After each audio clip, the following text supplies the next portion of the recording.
Bonjour à tous. Pour cette nouvelle entrevue, j'ai la chance d'avoir avec moi M. Jean-François Picard. Bonjour à tous. Jean-François est électricien, également le propriétaire de la compagnie GFPS Électrique, comme son chandail le mentionne ici. Une chance, j'avais ça pour m'en souvenir. Écoutez, aujourd'hui, on va parler, toujours bien sûr, dans un thème d'optimisation d'immeubles, on va parler de conversion électrique. Jean-François, je vais te laisser te présenter, mais d'abord, tu es un investisseur immobilier également. Quelqu'un qui a travaillé avec énormément de clients qu'on a. Donc, on va pouvoir nous passer à travers le processus de conversion, puis qu'est-ce qui est important là-dedans. Puis c'est vraiment important parce que présentement, lorsqu'on regarde le marché, premièrement, ça reste une des rares opportunités d'optimisation là, à grande vitesse, que je pourrais dire, parce que quand on réussit à enlever cette dépense-là, ça a un impact important dans la valeur économique, valeur marchande. Mais d'année en année, si on regarde sur le marché, quand on regarde les transactions, il y a de moins en moins d'immeubles qui se transigent et qui sont chauffage propriétaire. Donc, les gens ont commencé ça depuis un bon bout de temps, déjà les conversions. Fait que ça devient vraiment un enjeu de les trouver. Et bien sûr, par la suite, lorsqu'on en trouve un, de bien d'identifier que ça peut être possible de les convertir.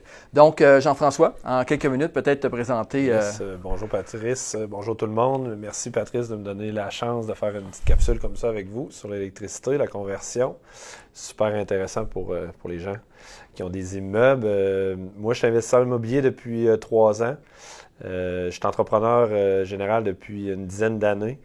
On est maintenant spécialisé en électricité. On a d'autres spécialités, mais on est principalement dans l'électricité. Ouais. Et ce qu'on vise vraiment, c'est la conversion là, pour les immeubles multilogements. OK, c'est bien. Puis, c'est ça. Vous avez quand même fait plusieurs dossiers parce que juste avant la rencontre, bien sûr, on a eu la chance de manger ensemble. Tu nous donnais vraiment des situations vraiment intéressantes, ou entre autres, dernièrement, un 6 logements où les coûts vont être environ de 11 000 pour faire la conversion, mais que le chauffage annuel était de 8 000.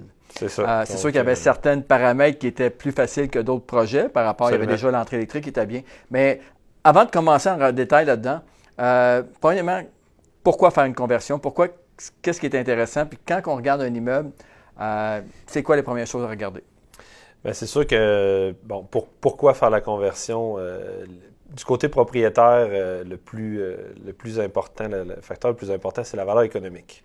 Oui. Donc, c'est sûr que quand on fait une conversion, on vise d'augmenter notre valeur économique. On vise aussi une stabilité sur notre valeur économique. Ouais. Parce que si on réussit, comme on parlait, à enlever la dépense de l'énergie, que ce soit le locataire qui la paye, on est certain de ne plus avoir de variante avec notre case énergie qui est, on le sait, là, peut varier d'un hiver à l'autre.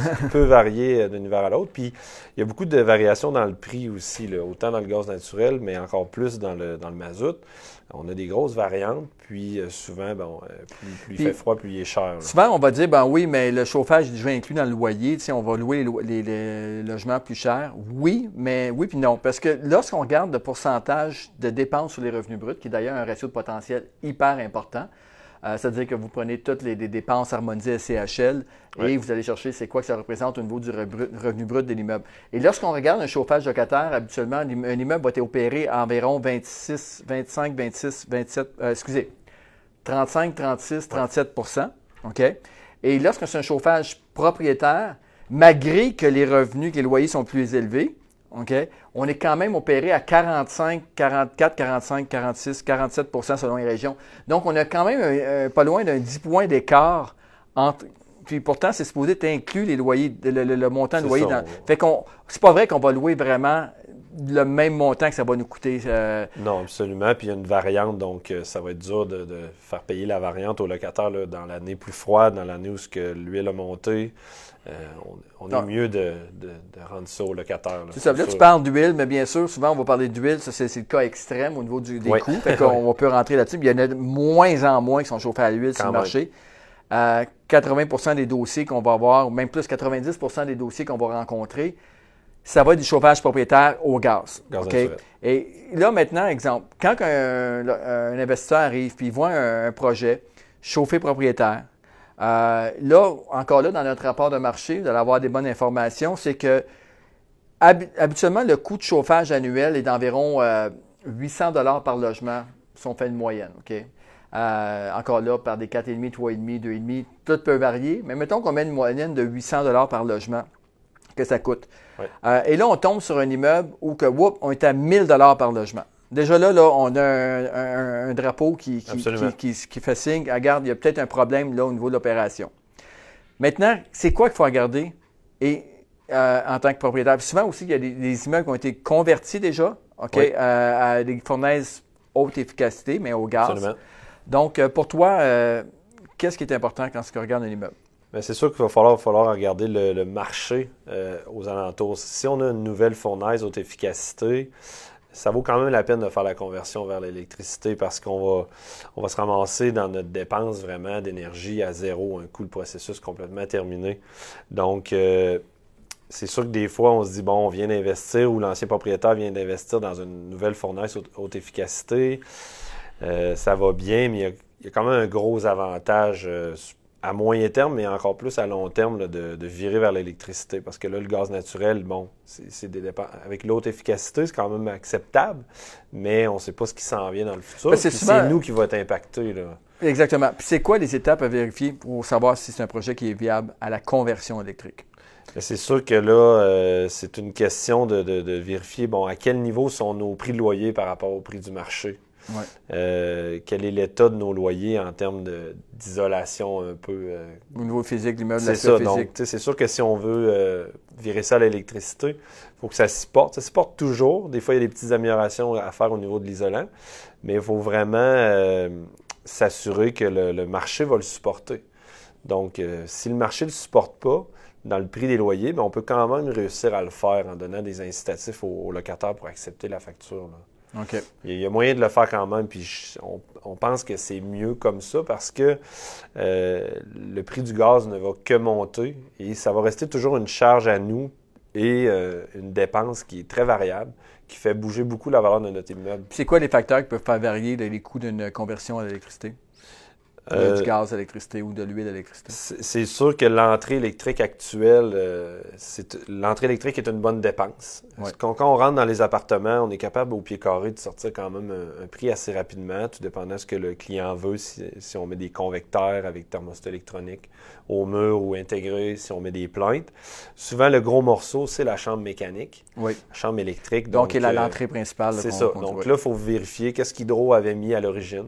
À l'extérieur. Ah, à l'extérieur aussi, parce que souvent, on va avoir du 800, mais le filage, exactement. On peut avoir une discordance entre ce qu'Hydro avait mis. Des fois, ils ont mis trop fort, ce qui est plaisant dans ce temps-là. Ils ont mis vraiment du gros filage, donc on peut se permettre un petit peu plus. Souvent, on va être capable, dans certains immeubles, de mettre la charge de chauffage sans avoir à tout refaire l'entrée électrique. Okay. Par contre, c'est là qu'il faut voir avec le propriétaire. Est-ce qu'il pense mettre l'eau chaude aussi? Les laveuses sécheuses dans les appartements, des fois qu'on n'a pas, il voudrait les mettre. Donc là, tant qu'à jouer dans l'entrée électrique, des fois, on peut aller Juste vers pour venir, ça. quand tu parlais de... Est-ce qu'on peut regarder, y a-t-il l'année de construction d'un immeuble? Est-ce que ça peut aider? C'est ce que mettons, tu me dis, OK, Patrice, exemple, en bas de 1960, ça ne vaut pas la peine à cause d'isolation, et ainsi de suite, ou c'est... Y a-t-il des années... il y a des années qui sont plus à vérifier, puis c'est pour ça qu'il faut faire inspecter nos bâtiments, mais des fois, on a des vieux bâtiments qui ont quand même été bien construits, puis qui ont une isolation quand même correcte, souvent qui ont été améliorés au fil du temps. Donc, c'est quand même faut savoir où est-ce que notre immeuble est rendu, mais j'ai plus peur des immeubles des années 70-80, des fois qui ont été faits un petit peu vite, avec des fenêtres durables et de mauvaise qualité au niveau de l'isolation, donc ils sont en aluminium, exemple, coulissants, sont encore là, ils semblent faire, mais on chauffe le dehors avec ça, donc il faut vraiment analyser notre immeuble, là, où ce qu'il en est maintenant, puis l'isoler s'il faut, mais même si on a isolé un immeuble, c'est une conversion, ça vaut le coup vraiment, là, quand même, vu la plus-value de l'immeuble qu'on va aller chercher. Okay. Puis donc c'est ça, fait que, puis comment, parce qu'on s'entend là, que c'est une règle de pouce, là, que un immeuble se vend à 20 fois le net. Oui. Puis si on est capable de sauver, on donnait l'exemple tantôt de 8 000 $, 20 fois le net à 8 000, ça fait 160 000. 160 000. OK. Donc, puis quand même que ça coûte 25, 30, 40, 45 000. C'est ça. Bien, souvent, on est capable de faire une très belle conversion. Puis c'est pour ça qu'on propose aux clients de dire, bien là, on va faire l'entrée au complet. On va faire l'entrée pour tous vos projets futurs d'amener l'eau chaude aux locataires. Donc, on rentre dans un immeuble, on voit qu'un chauffage est élevé. Le coût par logement pour le chauffage est vraiment élevé. Donc là, c'est quoi qu'on fait? On rentre dans l'immeuble, on regarde, ou si on possède notre immeuble, c'est important de regarder, l'entrée électrique. Oui. Y a-t-il un minimum pour le chauffage, que ce soit tout... C'est sûr que c'est dur à dire des chiffres comme ça parce que c'est vraiment cas par cas de la superficie des immeubles. Si on a des petits appartements, il ne peut pas y avoir un setup de chauffage différent. Fait que c'est vraiment important de... En premier lieu, de faire nos calculs sur papier avec les données du marché, tout ça. Après ça, nous, on peut rentrer en ligne de compte. On vient, on fait le tour de la chambre électrique, puis là, on peut vous dire, OK, qu'est-ce que vous avez, qu'est-ce qu'on peut faire? Dans les appartements aussi, des fois, on a des possibilités de beaux convecteurs, des fois non. Donc, on voit avec vous tout ce qu'on peut faire dans votre immeuble, puis vous sortir un prix. On peut aussi vous aider là, à faire le calcul avant aussi, là, de savoir Parce que toi, tu vas aider l'investisseur à faire vraiment le calcul, savoir, tu vas pouvoir aller visiter avec lui pour savoir c'est quoi. Absolument. Moi, je peux tout faire cette partie-là. J'ai mon associé, Jean-François Simard, qui peut, lui, il va sur le terrain avec vous. On regarde la chambre électrique, on va voir un appartement type de chaque pour voir où qu'on va passer. Y a-t-il un minimum de logements que ça va à peine, mettons, à 6 logements, 8 logements, ça vaut quand même la peine de le faire ou il y a... Il n'y a pas de minimum. Même un petit immeuble là, qui n'est pas multi, ça vaut le coup parce que on arrête une dépense. Dans le fond, on enlève une dépense. Donc, on se ramasse une case. Mais il faut changer l'entrée électrique pour 6 logements ou 8 logements versus la changer pour un 30 logements. C'est sûr que l'impact va dans le plus gros, ça va être souvent un peu plus économique par porte. Oui. Si on le regarde comme ça, c'est sûr. Mais ça vaut quand même le coup parce que même dans un 6, comme on comptait tantôt, il n'y a pas un coût minimum. Non, c'est ça. Maintenant, fait que là, on regarde, mettons, la grandeur des logements, on regarde l'ampérage, on regarde le filage, on regarde les boîtes électriques. Puis souvent, ces immeubles-là, quand c'est chauffé déjà propriétaire, on va voir souvent c'est du 60 ampères. Souvent. Même, j'ai vu du 40 à certains endroits. Oui. 40. Mais, fait que là, à ce moment-là, on s'entend, quand on voit du 60 ampères, définitivement, déjà là, on sait que les coûts vont... C'est sûr que ça va être serré. Par contre, des fois, on a eu des belles surprises. On peut ouvrir le panneau puis se rendre compte que ça avait été filé pour plus. OK. On le voit à l'occasion. Ça arrive à l'occasion. Ouais. Donc, des fois, on est capable de... Si on est sûr, le propriétaire, exemple, est sûr de ne pas mettre l'eau chaude, il ne veut pas trop investir pour tout de suite, bien, on peut réussir souvent à mettre le chauffage dans les panneaux actuels. Plus souvent qu'autrement, là, ça fonctionne. Sinon, ben là, si on y va avec la totale, ce qui vaut la peine, ben là, oui, il va falloir changer les panneaux. Des fois, on peut juste changer les intérieurs de panneaux aussi, passer un nouveau main.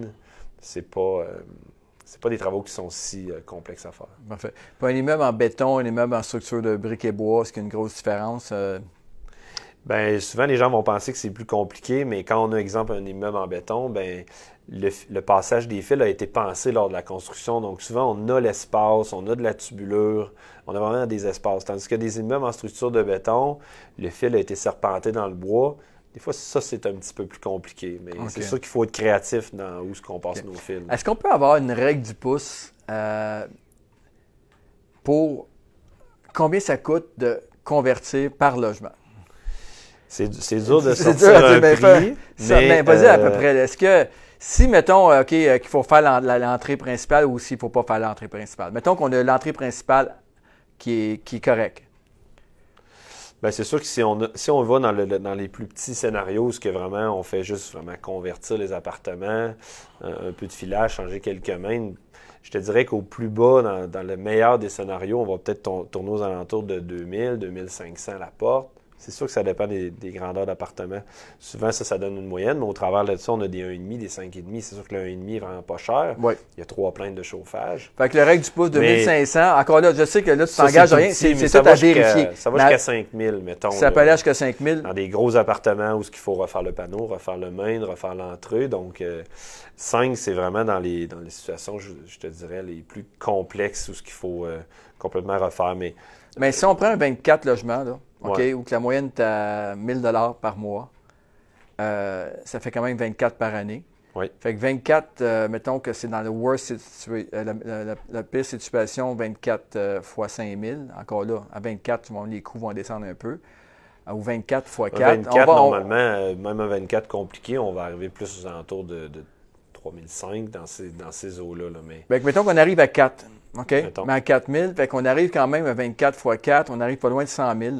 Mais 24 000 à 20 fois le net, c'est 240 000. C'est ça. C'est pour ça que souvent, ça vaut vraiment la peine. Parce que 24 000, non, c'est même pas 240 000, c'est quasiment 500 000. 480 000. 480 000. Donc, ça vaut vraiment le coup. C'est sûr que, bon, ce chiffre-là, là, on le dit, ça a l'air beau, ça a l'air gros. Il y a la négociation à faire avec les locataires pour l'atteindre. Mais même si on ne réussit pas à l'atteindre, comme on parlait tantôt, on a quelques locataires réticents. On ne réussit pas à atteindre. On va rentrer là-dedans après, mais ça, c'est intéressant parce que bien sûr, on donne des beaux chiffres, une belle façon, mais il y a toujours la partie difficile, c'est vraiment le côté locataire, puis l'entente des locataires. Puis ça, je pense que c'est une belle expérience là-dedans, n'est-ce pas? C'est ça. Puis si on peut vous épauler là-dedans, on peut vous aider à négocier parce que, bon, il y en a des fois qui veulent pas. Ça fait 20 ans qu'ils sont chauffés éclairés. Fait qu'on peut vraiment...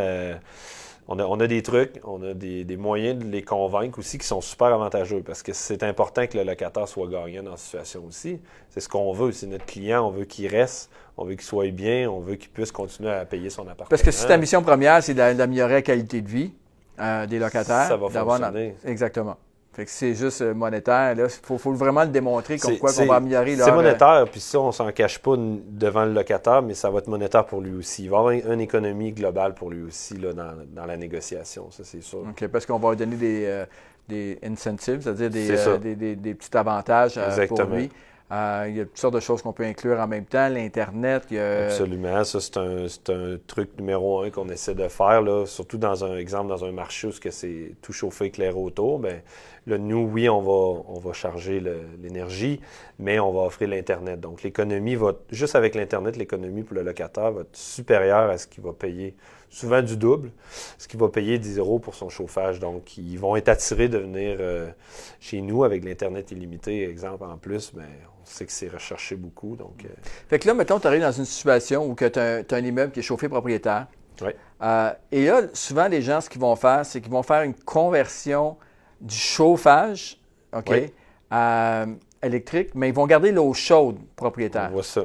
OK, ça arrive. On a beaucoup d'immeubles comme ça présentement sur le marché. Pourquoi les gens décident de faire seulement à moitié? Bien, souvent, c'est qu'il y a une question de plomberie aussi. Donc, dans les calculs qu'on fait, on est capable de démontrer que ça vaut vraiment la peine aussi de le faire.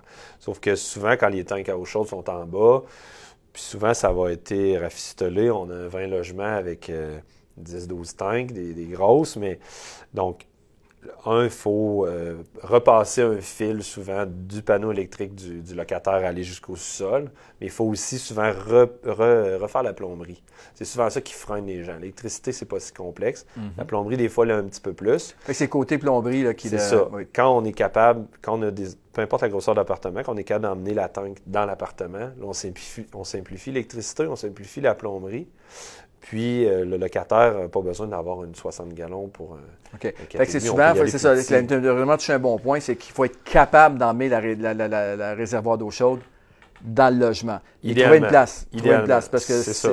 Ça se fait quand même sinon, mais là, c'est des plus gros travaux. Économiquement, ça vaut la peine pareil, mais on s'embarque dans des travaux un petit peu plus gros avec la quelqu'un qui a un immeuble, OK, pourquoi qu'il y aurait... avec toutes les subventions qu'on a pour avoir des fournaises, mettons quelqu'un qui est chauffé au gaz avec une vieille fournaise, avec toutes les subventions et les incitatifs qu'on a pour aller chercher un chauffage de la part de Gaz Métro. Gaz Métro, Gaz Métro, entre autres, Gaz Métro Plus, qui vont faire le travail et tout. L'avantage qu'on a d'aller vers le gaz, haute efficacité, ou d'y aller carrément vers l'électricité locataire. C'est sûr que je prêche pour ma paroisse, mais l'idée, si on va complètement vers l'électricité, bien, on n'est plus otage du combustible fossile. Là. On n'est plus otage du gaz qui... Là, on a des belles subventions, on a des systèmes qui sont vraiment bons, sont vraiment efficaces. Sauf que il va quand même nous rester un bon morceau toujours dans notre case de dépenses et qui va monter. Puis l'impact de la montée du gaz bien, va être répertorié sur le propriétaire et sur la valeur de l'immeuble. Tandis qu'avec l'électricité, si on a bien fait notre négo, le locataire le paie, oui, l'électricité va monter elle aussi, mais graduellement, le locataire devrait être capable de... Mais de toute façon, juste au niveau des statistiques d'opération d'immeuble, on le voit tout de suite, un immeuble chauffé propriétaire, locataire, malgré, je le répète, que les revenus d'un chauffage propriétaire sont supposés être plus élevés sur le marché. Malgré tout ça, les coûts d'opération sont à peu près 8-9 de plus. Donc, ça fait vraiment une différence. Maintenant, j'ai parlé de programme de subvention par rapport à Gaz Métro. Si on veut convertir à l'électricité, en ce moment, ça peut changer d'un mois à l'autre. En ce moment, y a-t-il des subventions qui sont données sur le marché pour un propriétaire qui veut carrément convertir? Oui, c'est quand même plus rare qu'il y ait des subventions dans le multi. Présentement, il y a une subvention dans le multilogement pour enlever les systèmes au mazout. Donc, au mazout, OK. Au mazout, présentement. Donc, à l'huile, OK. Oui, conversion vers l'électricité. On peut aller chercher jusqu'à 550 $ par appartement. OK. Donc, par porte.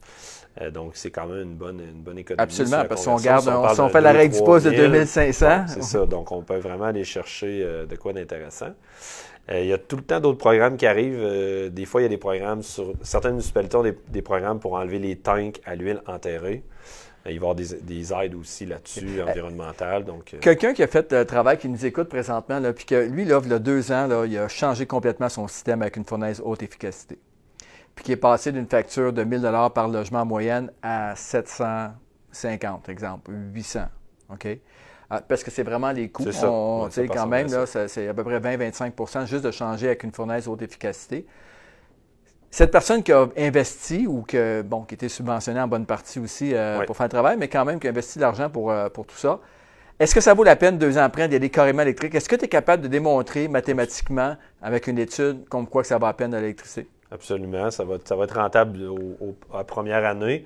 Bien sûr, toujours garder en tête qu'il faut négocier tout ça avec nos locataires. La réussite se passe là. On ne signe pas de soumission, on ne signe pas de contrat avant d'avoir réussi avec tous nos locataires, idéalement la majorité. Ça va bien quand tu es déjà propriétaire de l'immeuble. OK, ça se fait mieux. Quand tu es dans un processus transactionnel, c'est pas l'idéal, en tout cas pas pour un courtier, pour la condition d'aller chercher, de négocier. Quand tu vends un immeuble, puis le propriétaire ici que l'acheteur va aller négocier avec chacun des locataires, c'est pas l'idéal. C'est mieux de se faire après l'achat, c'est sûr. Mais bon, je dis pas que ça s'est pas fait par le passé. Maintenant, quand tu es propriétaire, fait que là, l'idée là-dedans, c'est d'aller faire toute la job de négociation avant, s'entendre pour s'assurer que le projet... Parce qu'il s'agit juste que, il faut qu'il y ait un certain, au moins plus que la moitié des gens qui acceptent. Parce qu'ils ne peuvent pas s'opposer à la conversion, mais ils peuvent s'opposer, bien sûr, à la facture. Ils peuvent demander une réduction de loyer. Mais avec les négos que nous, on fait, à moins d'avoir un locataire vraiment de mauvaise foi, on en a tout le temps un quelque part dans nos blocs, mais sinon, c'est toujours une situation gagnante pour eux, là, avec ce qu'on propose. Ils sont toujours gagnants. Ils vont toujours avoir une économie d'un 30, 40, 50, 60 $ des fois quand les gens ont des gros packages d'Internet. Donc, ils comprennent vite que c'est un non-sens de dire non. Puis, on leur fait comprendre qu'on est gagnant. Sur ton package Internet, parce que les gens vont se poser des questions. Là. Ouais. Et moi, je ne suis pas capable de répondre. C'est bon. Donc, moi, c'est ma situation. Chez nous, on a juste l'Internet. On paye 90 $ par mois. On n'a pas le plus gros package. Chez des gamers ont des packages jusqu'à 120 $ par mois. Donc, si on leur dit qu'on leur offre l'Internet illimité, qui va nous coûter à nous dans un gros bloc avec un système Internet beaucoup moins cher, une fraction du prix.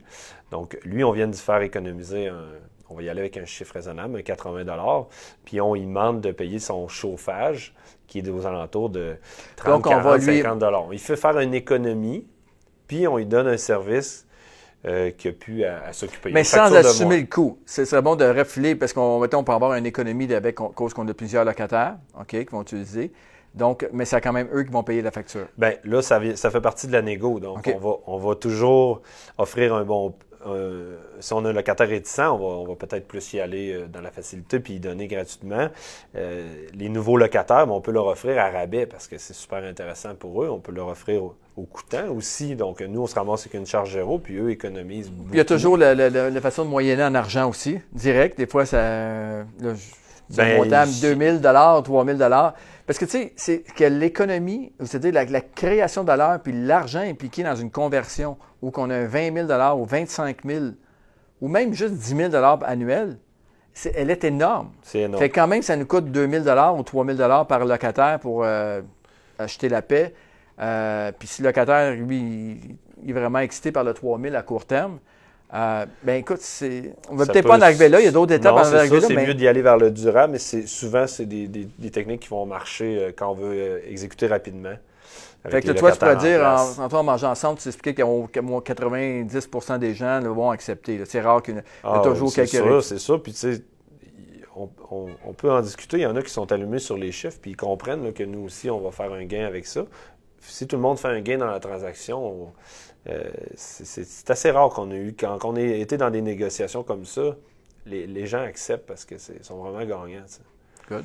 Puis surtout on n'a pas parlé encore, mais je veux dire, quand ils ont leur chauffage, ils contrôlent. Là, ils veulent une chambre du bébé un peu plus chaude, puis leur chambre des maîtres un peu plus fraîche, qu'on voit souvent. Bien, ils n'avaient pas ça avec le système à l'eau. Souvent, il n'y avait même pas le thermostat pour contrôler dans la maison. Exactement, ça, c'est un méchant bon. On leur donne vraiment un beau confort. Donner un confort, c'est ça qui va vendre. C'est ça qui va vendre la modernisation. C'est notre premier argument de négociation. Puis si en même temps, les locataires veulent juste à cause de ça. Si en même temps, tu peux dire, regarde, moi, si on veut accepter ça, ça va me permettre d'aller chercher un financement supérieur et je vais refaire les fenêtres. Parce que si votre plan en plus c'était de refaire les fenêtres, c'est sûr et certain que les fenêtres vont se payer tout seules avec la création de valeur, l'équité qui va se créer sur l'immeuble.